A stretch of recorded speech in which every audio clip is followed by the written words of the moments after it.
I'd never fainted before. So I was just taking a piss. That's scary. Dude, it was nuts. So the first time you kind of don't know what's going on because you're so out of control. Like it just feels like the air weighs 1,000,000 pounds and it's like pushing you down and you're trying to like fight it and stay on your feet, but it keeps pushing you down. So I just remember like it was like a movie. I grabbed the shower curtain, like ripped the rod. You were literally a Life Alert commercial. It was literally life. Yeah, it was help I've fallen. I can't get up. And I smashed the garbage can. Like I landed on the garbage can. And so then I come to and I'm like, whoa, what the hell? Like the whole bathroom's a mess. Like I'm holding the whole shower curtain. I've smashed the trash can underneath me. And then I'm like, whoa, like I'm not feeling so good. I just got to make it back to my bed. But here's what I think happened. I don't think I stayed down long enough. Because then I rally up to my feet. I get to the living room. He's a fighter. He's a champion. But I still have those, like my body's like, oh, you haven't, like the blood flow issues that you were having before have not been resolved. So I start to feel the exact same thing. I go down again. I can land 2 spots, my coffee table or my love sack. I'm trying to course correct midair and land on the love sack.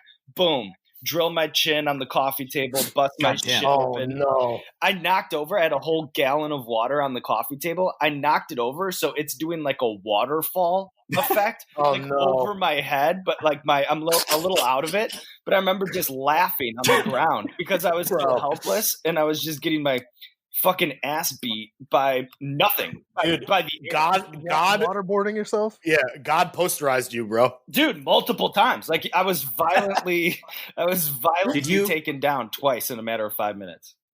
Were you still pissing when you fainted? Like, were you like pissing all over the bathroom? No, I think that maybe is why I fainted because I was like, I could kind of feel like I was in a race against time. Like shit was dark. I was like seeing black and red, but I'm like pissing and I'm kind of like, it was just it was like a go balls.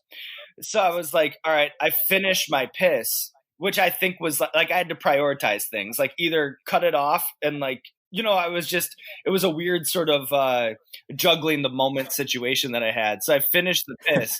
And then as soon as I finished, I was like, whoa, maybe I should have like taken a break or kept something. going. Yeah. Like I was clear that I was like overcooked. Damn. Maybe did you have a boner? Like, was there too much blood in your balls? Like, no, it was conventional. It's just like your conventional night piss, which is the most terrifying thing. It could happen to anybody. Damn, dude. Oof. Yo, we should start a fucking charitable organization for those affected by night piss fainting. I know. I'm gonna be. You're about to be the face. Yo, Sean Evans is the face. Even I. Finally, you need some protective personal equipment. Yeah. No, somebody sent me like a care package and they included a chin strap. Shout out to the Torchbearer hot sauce guys. Yeah, which I thought was wow. Yeah, you need some PPE for your nighttime PPs. Yes. Yeah. He got CTE from a nighttime PP. Yep. The MVP of nighttime CTE. This is Jonah Hill, and you're listening to the only podcast that matters.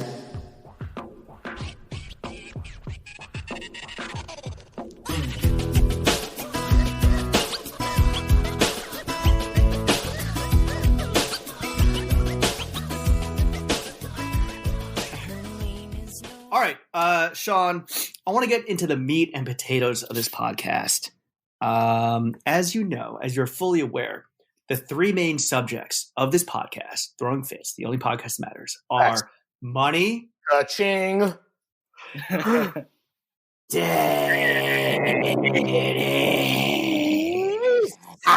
yes. I don't know if that came through. That sound good? It sounded awesome. Okay. Cool. And most importantly, ourselves. Yeah, Lawrence just and Jimmy. out there, motherfucking boys. Nothing crazy. I like that topic. Yeah. All right, so let's start off with ourselves, which is obviously the most important topic. So we kind of talked about this a little bit, but Lawrence and I, and this is news to the Throw Gang, and maybe even news to like Chuck and Shep. Breaking news. We are about to sign with a major talent agency. Whoa! All right. Breaking news. If history repeats itself, we're shooting ourselves in the foot, and it's not going to happen. But all indicators are pointing towards go. Eventually, when this is all behind us, we're going to hit the road. we're going to straight up become fucking icons. So my question to you is, what's the first piece of advice you give us on dealing with fame? Oh, well, I think I was really lucky in that we've been doing this for so long.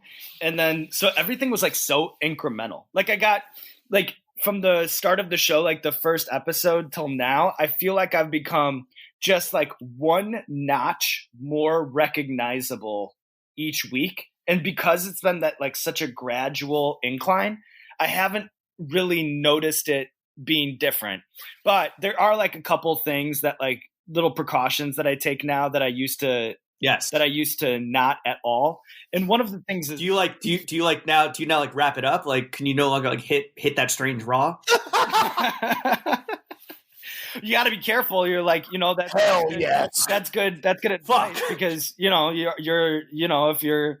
if you guys are making money and you're on the tour and whatever, you'd be a little bit more of a target. But well, no, seriously, what are the pieces of advice you got for us? So here's how I'd say, like, there's a couple things where you're like, all right, if you're recognizable, that changes some things. Like I used to, go to the airport like off edibles and shit, and then just like wait, and then off of a motherfucking bean, dude. Yeah. So, but you can't do that when like you're semi-recognizable because like then you're like a little bit high. Like in the airport, there's no like you can't roll off into something else. Like there's no escape. So like if you have somebody that's like somebody from Fail Gang that's like super overzealous and wants to talk to you about like Fail Gang, never heard of it.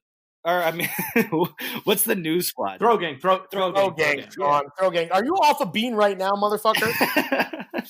So like somebody from Throw Gang wants to talk about like 2 years of podcast. Like you're stuck there. Like there's nowhere that you can go. So like there's like little things like, all right, well I can't be off of edible like waiting for my flight anymore. If I'm going to get coffee on a Sunday, like I can't just like go and throw on like whatever thing because then I'll take a picture with somebody on the street and it's like I'll not have AirPods and then like somebody will post it and then like I'll get like a bunch of like why don't you have AirPods? Like it's just like the weird thing where, like, oh no! That happened to Lawrence. My life, bro. Welcome. No, Sean. I will say this. Like, I think that the fact that you are so approachable, that's an occupational hazard of being the guy who fucking is the people's champ, right? That incremental fame that doesn't happen overnight. That's a grind. I think like. Not to make it about the boys, but we're in that section of the podcast. I feel like James and I, we've been doing this for 4 years, and we are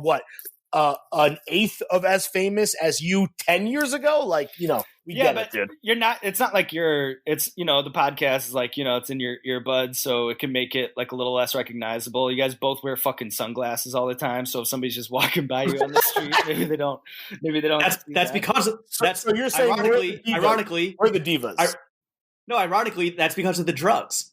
Yeah, that's because of the beans, the aforementioned beans.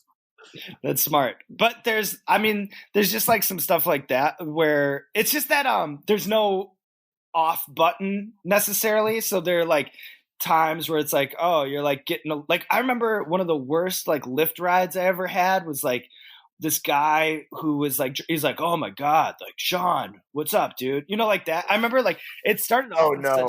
It started off like so bad where it's like I got in the Lyft and he was like, oh my God, oh man, this is crazy. I got Sean, like that. And I was like, oh, hey, like I'm trying to diffuse it. Cause he's like kind of going through a weird thing. I'm like, oh dude, like, hey, nice to meet you. Like, what's your name? And he's like, it's in the app, dude. You know that like that. Like, I was like, I was just trying to like driver Johnny Bravo, dude. And then I'm stuck in the car with him and he's like, talking to me about like all the things he doesn't like about Hot Ones in the episode. Who was like who's the biggest diva, blah blah blah, and then he'd be like, "Oh, you can't tell me you don't like the attention, blah blah blah." And he's like, wow. He was very like, "You used to be of the people," and like, this is my fucking Lyft driver. Then he was like, "You work for me right now, bro." Well, dude, that was the thing at the end. He's like, "Man, you should give me, you should like get me like the bottles signed, like that." And I was like, "What the fuck? Like, you're not even giving me this Lyft ride for free. Like, I'm paying for your service, and now then you berate me this whole fucking 20-minute thing, and now I got to give you gifts."